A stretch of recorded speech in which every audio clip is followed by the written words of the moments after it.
Doxy. I'm a maker from Finland, and welcome back to Doxy Can Make, or if you are a new viewer, welcome in general.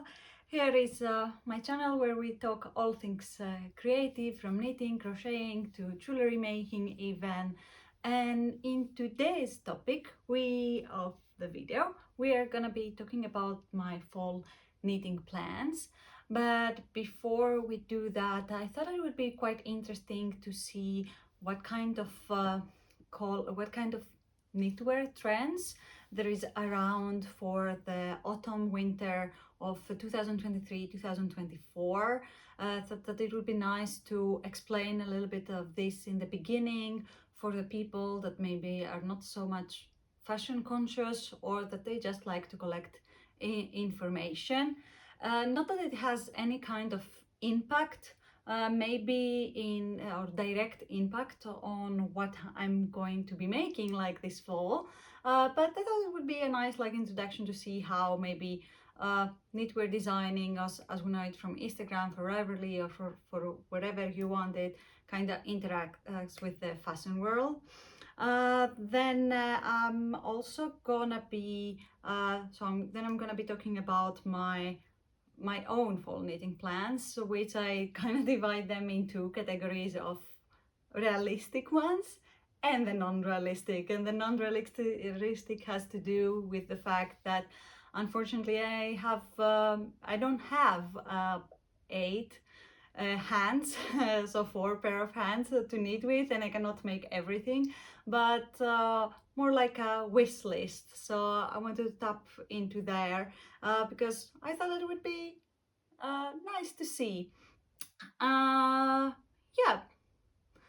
thinking about the colors, if we start from there, Pantone comes with color recommendation each season with some of them. So I will put them right here. What kind of color recommendations do they have? And that usually comes from the runways, from the different fashion designers and the different fashion weeks going around. So right now we are in the period of fashion weeks. New York Fashion Week just ended, and London Fashion Week is starting up again, and we have Milan as well. So yeah, we are in this period where we get to see what kind of colors and color palettes we should be expecting for the next years to see at the shops. And even though they're pretty nice colors, and some of them I got very inspired by them, it is not something maybe that I get too much influence, or maybe direct influence, because involuntary, I guess I do get influence, as many maybe of you guys as well, because there are images that we see through social media, through on the streets, through window shopping, so they trickle down involuntarily to you as well. I'm not quite sure that it might be exactly following them. In a way, it's not exactly part of who I am, or how I pick colors. So mostly I'm gonna be sticking into colors that I like, or I get inspired in the moment, and they get to suit me. So more saturated colors, as you can see from what I have already shown in the past. And I'm also gonna be focusing on colors that they're missing from my wardrobe. For example, I don't have a lot of white or black or beige, a little bit of more minimal, if I can say that, or simplistic colors. I don't know how exactly to categorize them, but I don't have more of those. So I'm constantly thinking, instead of going more to my comfort zone, that is usually shades of pink and red and any other saturated color, think about what would be a nice layering piece, something that I can put with multiple multiple outfits, but also something that I can just put it on with something of a more minimal outfits of mine, something I just want to put like a pair of jeans and like a white t-shirt, and I'm just out of the door. Not always I have the energy to, or the imagination to like, okay, I'm gonna wear this and that, and it's gonna be like crazy and colorful. I also have like my more quiet days that I can wear like just a simple jeans and like a nice like a hoodie or a piece of knitwear. Yeah, so this is how I'm going on the colors like theme. And a little bit of a disclaimer here I can put that I am currently trying to knit a lot more from my stash, and I am a knitter that, or a maker, crocheter as well, that I usually buy yarn with a specific project in my mind. So it's a specific quantity, and I try to avoid having these odd skeins of this and that. So like I don't know what to do them, or even if I had this from my past, from when I started collecting yarn, if I can say that, then I try to find like projects like stash busting projects, or um, projects that have color work, or projects that have stripes that I can use them there. Uh, so being this like project specific yarn collector, I do have like quite some yarn that is for specific projects, and projects that at some point in my making career life they inspire me. So I have been taking a look into those to see what I can make from there, or if the project doesn't inspire me anymore, what I could use this yarn for. So that's something to keep in the back of the mind, but it doesn't mean exactly that I'm only gonna be knitting from stash, or that I'm going through a yarn buying ban. God forbid I do that. I would be a very sad person, I think. So, and no shame to people that do it. I know that I need to put a stop into my yarn buying habits as well. But yeah, so this is a little bit of the preface of today's videos. So let's get on to see what kind of fashion knitting trends we have. And then we have around in the fashion world, and then we're gonna take a closer look to what kind of plans I have for the month. So for October, November, a bit of December, and the remaining of September. Yesterday I had a stroll through the shops, and I wanted to see what kind of trends they are around for knitwear, and it was a little bit of the usual suspects, at least for me. And what I would say that is the usual suspects would be like more hair, a little bit more chunky knits, cables, stripes of any kind, so either chevron stripes or normal stripes or more nautical theme stripes, and the only and simple stitches, so like only stockinette, what we call like in knitting, so, and oversized. So that was a little bit of more of, what could I say, that those are the trends that we are seeing for the autumn winter of 2023 2024.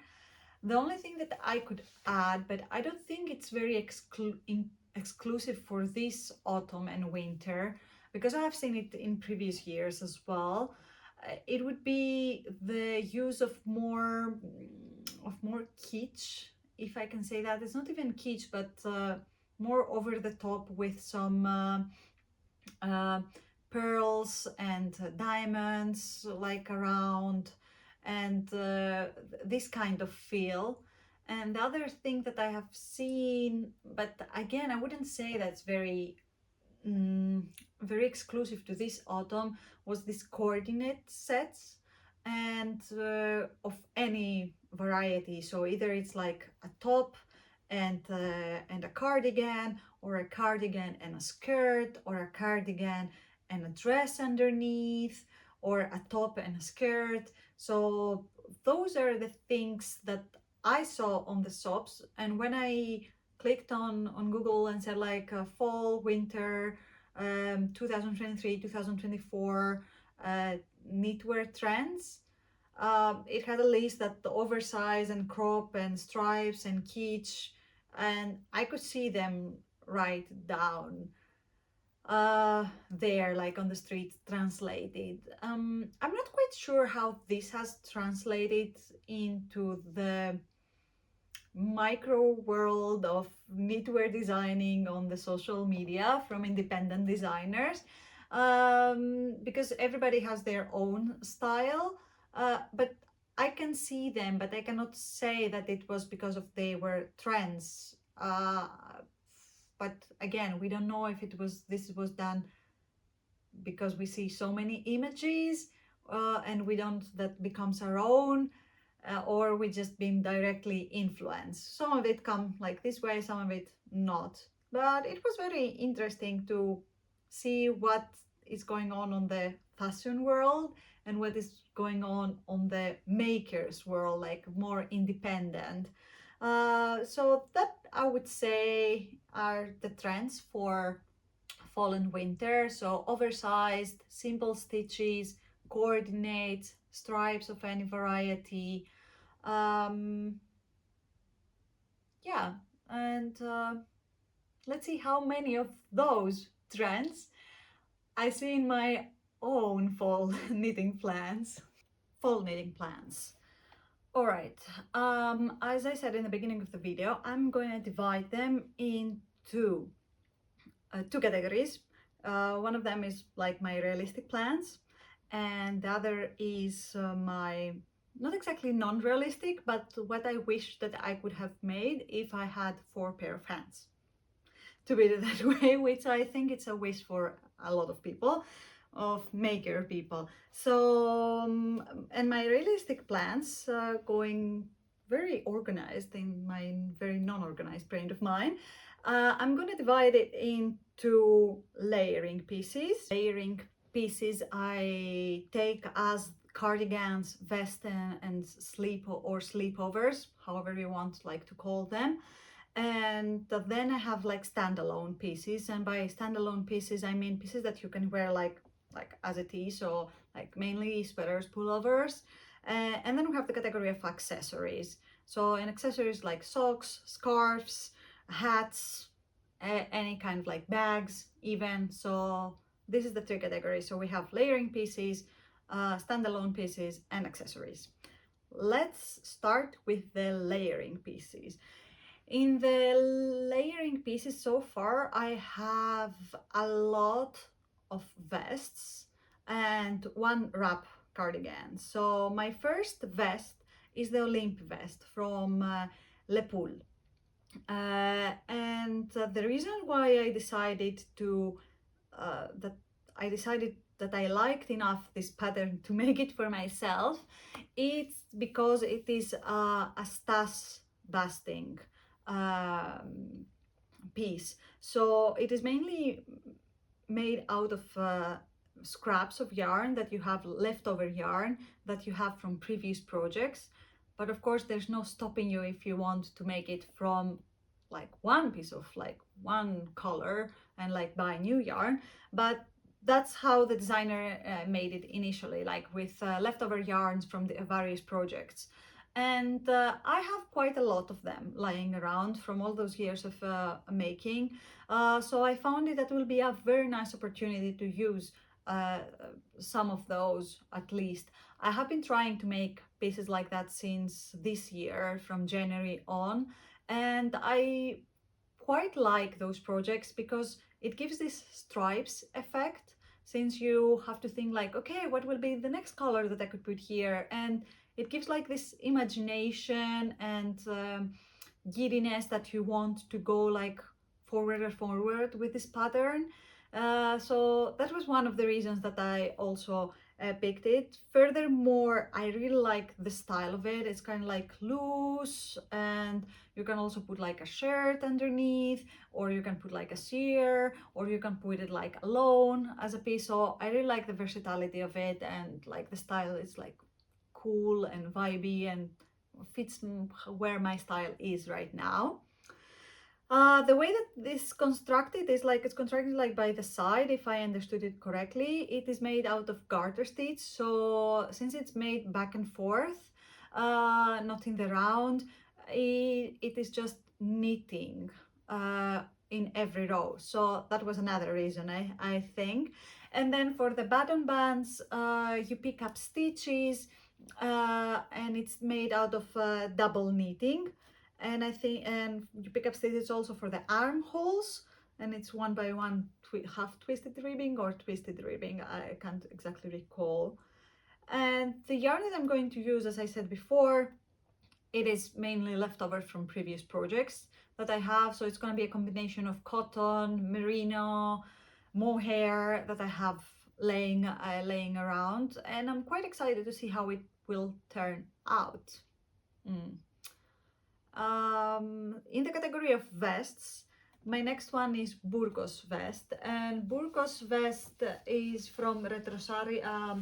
No, it's from Rosa Pomar. Retrosari is the yarn, and it looks like this here. Another classic, like more classic V-neck vest.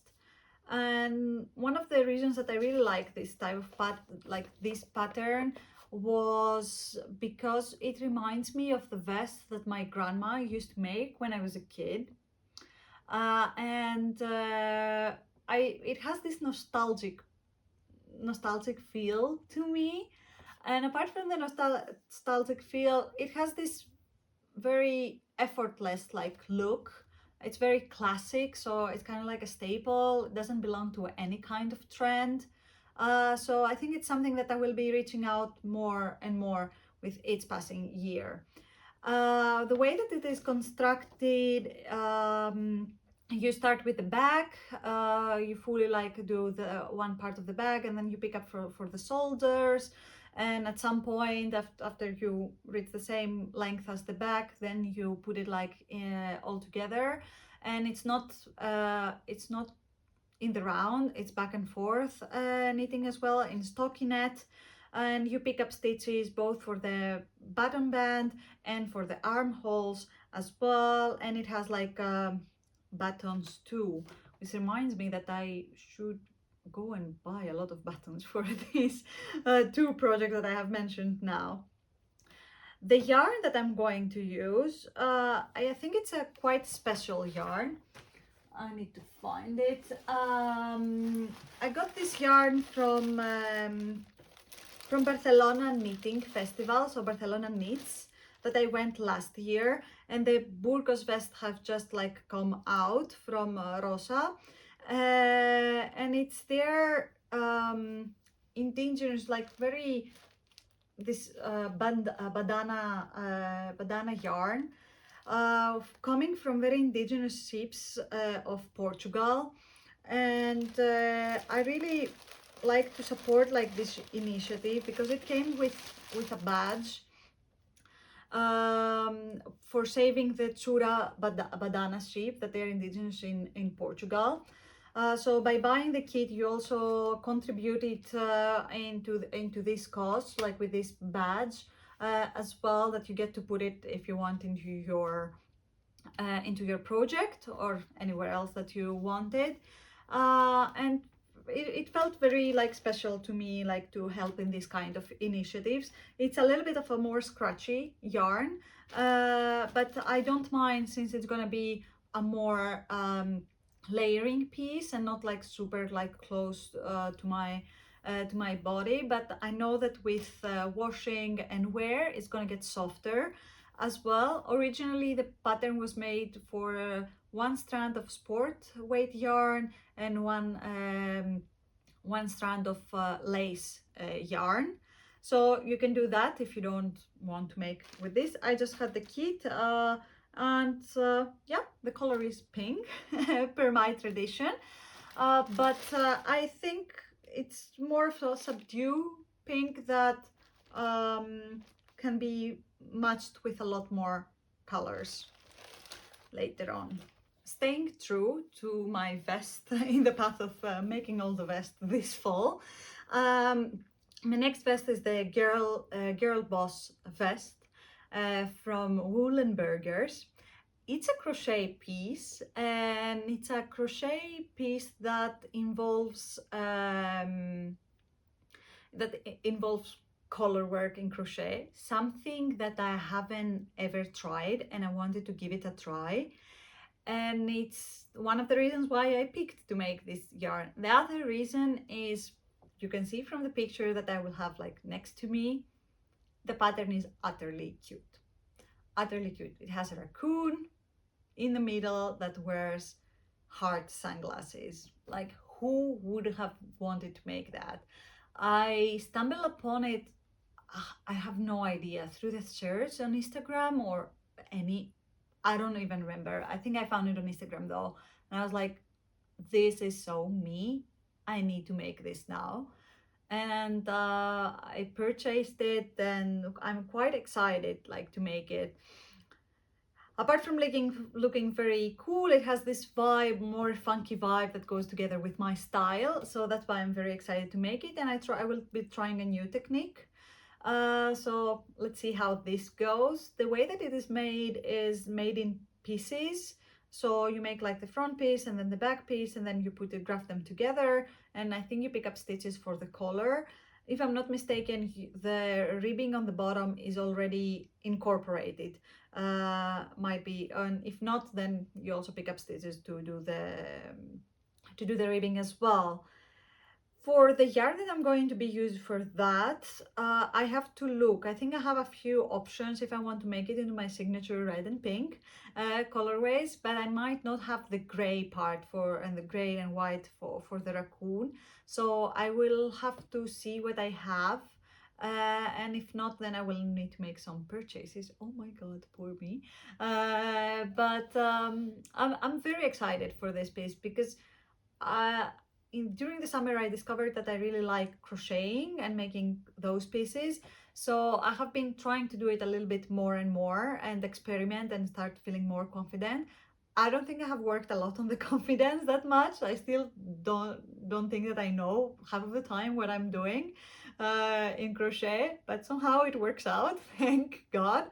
So yeah, that's it. And that's it for, no, this is not it for the layering pieces, because I have one more layer that I forgot to mention, and this is the Kuutar wrap by Sari Nordlund.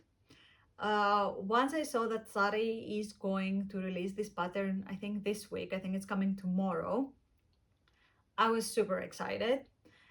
Because it reminds me of my ballet days.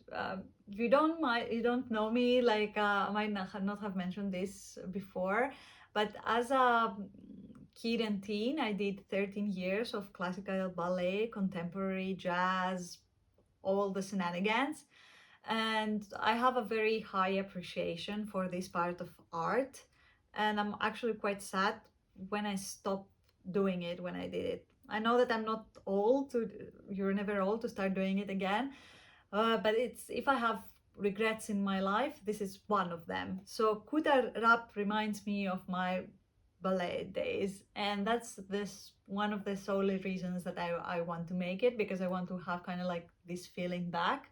Has a very simple like lace here and a nice like wrap closing on the side, and it just looks very elegant, something that I'm quite missing from my wardrobe. I think I'm going to be making it in a off-white beige powder pink colorway, because I want to have this feeling of ballet, going back to ballet. So I'm very excited for this pattern to come out. For the construction, I'm not quite sure, but I think should have like that you first start the back and then you pick up like for the fronts, and then you just pick up for the sleeves. But I'm not quite sure because the pattern is not out yet, and I was not one of those test knitters to know the details. should have asked Sari when I saw her earlier today. But I'm very excited to come out and to start making it, because I think it's gonna be it's gonna bring back so many nice memories from those times. But yeah, 4 pieces on the layer parts, on the layer pieces, and let's see what the standalone pieces have to say. Standalone pieces, which mainly converts of more sweaters, pullovers, and tops. My first pullover is the Salty Days sweater by Veronika Lindberg or Kuutar on Instagram. The reason why I chose that one, or why it captured my attention long enough for me to say I want to make that, and I was actually very there was quite some time that I was transfixed in that pattern, was first I had some yarn given to me by a friend that didn't suit her color, her coloring, so she asked me if I would like to receive a very generous amount of yarn that she wanted to find another home. So that fell under like this category, and I was like, oh, I have this DK, I'm only missing the mohair, I can make that one. And I was like, perfect, I'm using stash and minimizing the buying that I need to do. So that was one reason. Second reason was, and I think that was the biggest reason why I was transfixed in the pattern. The pattern as it is, as you can see like from the picture on the side, it has different sections that they deal with totally different techniques of stitches. So it's using different stitches in every section, and it has again this stripe effect that you're like, okay, one more row until I get to the next section and try something new. So it's captivating, it keeps you like going, or at least that's what I think, that it will keep you going. And it has like this very cozy feeling. That's what I feel when I see it. It's like I think of autumn, I think of fall, and like staying in and watching the rain, or like drinking hot chocolate in a cafe, or like nice sunshine. And that was the feeling that it was giving me. Construction wise is a drop shoulder pullover. It starts on the back, you fully expand on the back, and then you pick up from the front. So for the shoulders, go to the front. When it is when they have the same length, then you put it like in the round all the way down. You pick up for the collar and for the sleeve, for the sleeves as well. The yarn I'm going to be using this these colors together. This is the yarn that I was given from a friend of mine, and this is what I bought like to to complement it. I know that it's not the same because I couldn't find this colorway, was a little bit like harder to find yarn for, but I found that it would be a nice like way to give depth into the lighter color. So it's DK and one strand of lace, and I'm very excited to see how it will be turning out. I think it's going to be quite cozy and soft, and I'm excited to make it and see like the different like patterns there. So that's it for my Salt Days pullover. My next pullover is going to be the Cleo sweater by Milena Pauliina. It is a pattern that is not yet out. It's currently in testing, but at the time that the tester call was open, I didn't have the time like to apply for it, but I was like, don't worry, it is going to come out, so you can make it when it comes out. It is the reason why I really love it. It is falls under this category of oversized, simple, clean sweater. Something that I'm completely like missing, and I wanted to make it in such a long time. And I know that there's a lot of patterns out there for this kind of for oversized like sweaters, but what I really liked on the Cleo was the sleeves. They're big and perfectly oversized how I had it in my mind. And you can also fold over, like from the pictures that Milena has on her Instagram, she folded over the ribbing and it just looked gorgeous, like the perfect oversized for me and what I had in my mind. An oversized sweater is something that I'm actually missing from my wardrobe, and that was another reason how I want to make it. Construction wise, it's pretty similar to what I mentioned before. It's like drop shoulder, you start with the back, pick up like from the front, put it together in the round, and then you pick up for the sleeve as well, and so on. Keeping true to using yarn that I already have in my stash. This is a yarn that I picked up from when we visited Porvo, and it's don't look at it that it's like looks quite small. It has a lot of yarn inside. It's 264 grams, and I think it's around the weight of DK, if I'm not mistaken, heavy DK light worsted, so it's around there. I have two of those, and one of them is 264, the other is like 270. So I'm hoping that I have enough to make the Cleo. I'm also thinking that I might, if it's not enough to reach the gauge, the recommended gauge, I might put some mohair inside there and make it a little bit extra cozy. And to think that I was not the most fan of using mohair with everything, but I quite liked it, or I learned to like it at least. So this is my plan for Cleo, this big chunk of of pink. And yeah, I know it's not white and it's not like the staple, but for me pink it's quite neutral. So I'm very excited to see how it turns out and that hopefully this works. Next one, I have the Aura top by Rose Knitwear.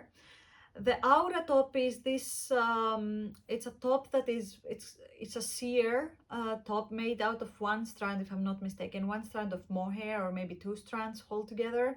I don't quite remember. And the reason I liked it was because it has like this sheerness. I've been very much into this close sheer like tops that they have been around, and I have like two of them, and I find it very interesting to style them. And I have been dreaming to have one in wool or like silk or any kind of like this way of mohair for the winter, because it's an very interesting layering piece, like to keep you warm, even though it's like so holly, like it looks so holly, but it can keep you like very warm, and it's like very interesting how what you put underneath or what you put on top of it. So it has like this versatility that really drew me into making, and especially like on the Aura, I like the cut on the neck. I think it has like a, if I'm not mistaken, it's a boat neck cut, and something that I have tried it in other patterns and I think it quite suits me. The yarn, I have quite some options for yarn. So one option is to use this mystery yarn that I don't even remember anymore what kind of weight it is, that I got from Honse yarns, and I have 3 of them, so hopefully it is enough. I think it's a little bit thicker than the normal like mohair that I have here. So, and it's nice because I get to use something that I have like in my stash, and I really like this light blue with the dark brown strands here and there. My other option is this orange mohair that I had around for another sheer top that I never got to make, and I think it's gonna look perfect in this color. I used not to like orange, but recently I have been obsessed since last year. I have a lot of orange pieces, as you can see here, so like on the orange spectrum at least. So these are my options. Whatever it is, it's going to be coming from my stash, and I'm very happy that for most of the patterns that I have thought for fall, I have yarn for them, like thinking about it, but I didn't put it as a limitation that even if I didn't have yarn for it, I didn't say like, oh, I'm not gonna make it. I said like, I will try to find. If I don't have, if I cannot make it work, then we will find, then we can buy, I can buy something. But if we find, then it's a win-win. So I would really love if this works, if this yarn works. I have 3 of them and it will be a perfect opportunity for me to use them. And that concludes all for the standalone pieces. I try to be more realistic on how many pieces I can make there, so it doesn't get like too overwhelming, and put whatever I don't think I can make in those months into my unrealistic plans. So let's see. All right, let's talk about accessories. In accessories, I put everything that has to do like hats, scarves, socks, bags. All of that belongs into that category. And the first one is a bag. It's the polo bag by Le Pool. It is the cutest crossbody bag made out of leftover yarn, scrap yarn, however you want to call it, or even if you want to make it from new yarn, in garter stitch. And this is what got me. It looks super cute. I have a thing for small bags. I surprisingly make them work. I love them, and I have found it very convenient when you have like a backpack or a bigger canvas bag. Instead of just throwing everything like into the bag and then just like searching for it, then you can have like a small wallet and your phone inside there, like easy access, so you don't have like to panic like, where's my keys, where's my phone, where's my wallet, and it's just there. And I think something that living in the Nordics have also taught me, but I find it a very nice cute little project like to have. And it's made out of garter stitch, bottom up like gussets. It's back and forth, and then the body is in the round. And I'm going to be using whatever leftover yarn I could find. I already have a set, like I wanted to make it when it came out because it was advertised by the designer. That's like a weekend project, but I had too much going on at the time and I couldn't, but I had assembled yarn that I wanted to use for it, and I think I have accumulated a little bit more right now, so I will see what kind of fun I will come up with and how it goes together with my Olympe vest and my cloud skirt that I have been making now, so let's see. Next, it's something that I haven't put specific patterns for. It's socks. For my previous video, I mentioned, like my previous episode, I mentioned that I have a severe second sock syndrome. And I have been wearing a lot of Mary Jane shoes recently, and I find it very cute to have like my own knitted socks together with them in like in fucking colorways, and to represent me as a person, my personality and what I like. So I didn't exactly put specific patterns because I'm not sure if I will make like my own pattern for them or if I will be using any of them. But what I did was I found like some, for example, yarns that I'm gonna be using to make these socks. Both of them, I bought them in Barcelona Knits Festival last year from different vendors. This Brazilian yarn, this Portuguese yarn, and this was a specific colorway for the festival itself.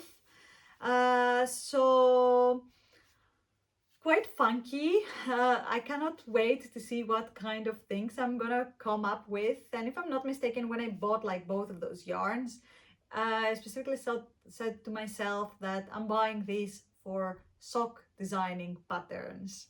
So exciting. Let's see what comes out of them, and even if it doesn't like my own design kind comes out of them, knitting something from someone else, it will be very exciting with these colors, I think. So looking forward a lot to that. And sticking to my previous episode, I also mentioned that I want to make I was making a sample knit for Sari Nordlund, the Robin Beanie.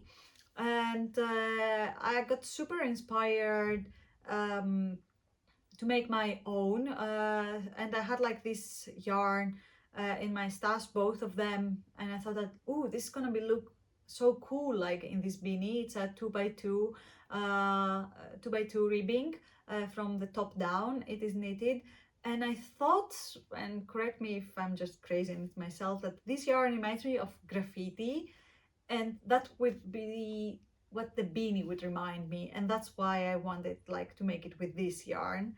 And I'm very excited to start making this because I want to see if what I have envisioned, if it's turning like into reality. So quite excited, and I'm looking forward to it, and I think it's going to be a nice fun little project to have like on the side, and especially it's very easy like to take around. Alright, so was all of my accessories so far, and all of my knitting plans. So let's go see what my wish list, my unrealistic plans have. I want to keep like this list a little bit short, because even though it's like a wish list of things that I would like to make if I have the time, and because it is, if I have the time, and I will try, like as I finish, like I will try to cast on something else. I kept it rather short, and it's mostly, as I see, I'm having my cheat sheet here. I have 4 things. It is the Boucle cardigan by Deima Knitwear, and I saw, before I start filming this video, I saw that she has actually released the English pattern, and it's a very nice preppy, or it reminds me of preppy. I don't even know if she categorized like this. It's a very classic cardigan, but made out of Boucle yarn, so it has like this teddy feel. I have no idea what kind of yarn I'm going to use. I think I'm gonna go, like, because it's Boucle, I'm gonna go with teddy, like this Boucle yarn, like teddy bear yarn. And I don't know about the construction, because I just wanted to honorably mention like this yeah, these plans of mine. And then as I was scrolling through Rivalry to see what kind of like sweaters they are around, just like casually like looking, like window shopping of some sort, I found this very nice sweater called Porcelain Sweater by Lene, Holme, Samsoee, and I'm very sorry if I'm butchering your name. It is a sweater that has like very nice porcelain color work here, and the way that it was made, it was like this off-white color with this very nice color of blue that completely resembles a porcelain, like a teacup for me, and that's what I really like, the color work, and like the design of it, and the fit is oversized, a little bit of a high neck, and the color work was absolutely stunning. So if I ever have time to knit something like that, that would be on the top of my list. Next is the Rape and Weft Raglan by Jessie Maed Designs.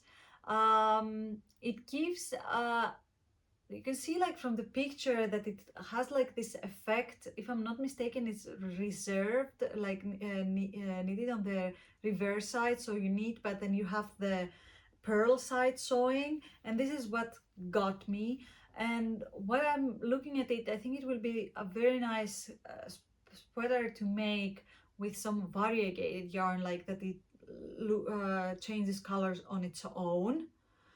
And I like that it is cropped, but the reverse side, this is what got me. And I'm not even sure if it's like the reverse side, but this is how I can actually like explain it. So absolutely love it, can't wait. It's already out, but I have other plans as you saw on the video before that, but I really like the texture of it. So this is what got me like to, ooh, this is so cool, I want to make that, I want to have it in my wardrobe. And last but not least is the Nikki set by Lepool. It's something that she recently just posted on her Instagram. it's this stunning skirt and sweater set of this waffle like basket weaving stitches. It has this feel that is like a basket, and I'm absolutely in love with it. It's so much my style, so much something that I would wear. I have no idea when they will actually release it, but I'm more than excited to make it. So this is my wish list of things that if I finish with the other stuff that I have to make, that I will be going along. And I have two tasks coming up. One is the autumn seed sweater that I showed in my previous video. My friend came up with the idea of making a cardigan out of it. So she asked me if I had the time to test knit, and of course I said yes. And I'm actually very happy to say that she has released the pattern. So if you go and search it, like she's Metaphoria on Instagram, Meta Carlson is her name. So if you go and check her out, you will be able to also purchase it. And a cardigan is coming up, so I'm very excited. I'm thinking about colors that I can make it. Haven't made a single conclusion of what I can make. And the other one is a stripes sweater from my friend Suvi Kudel Miami on Instagram. That I have a very interesting color choice made there. It's beige and kind of neon green. I don't have the pattern for them yet for either of those, so I'm waiting to receive the pattern to start the test knitting. So hopefully you get to see them either on my Instagram or in a future video. But those, like, they're not a wish list, it's like a must make list. I just wanted to mention it because they came up after I made my current whips video as well. That was it. That concludes my mini analysis of my fall knitting plans, of my autumn knitting plans. Things I get to make in this month that I have just mentioned. Getting a little bit busy, but I like it. It's something like to look for. Let me know in the comments down below which one of them you liked and you would have liked also to make for yourself, or what fall knitting plans you have, and keep the discussion going. Hope you got inspired by the things that I have sewed, and you want to also make up your own list and start looking forward on your own makes. Thank you so much for watching, and I will see you in the next one. Bye!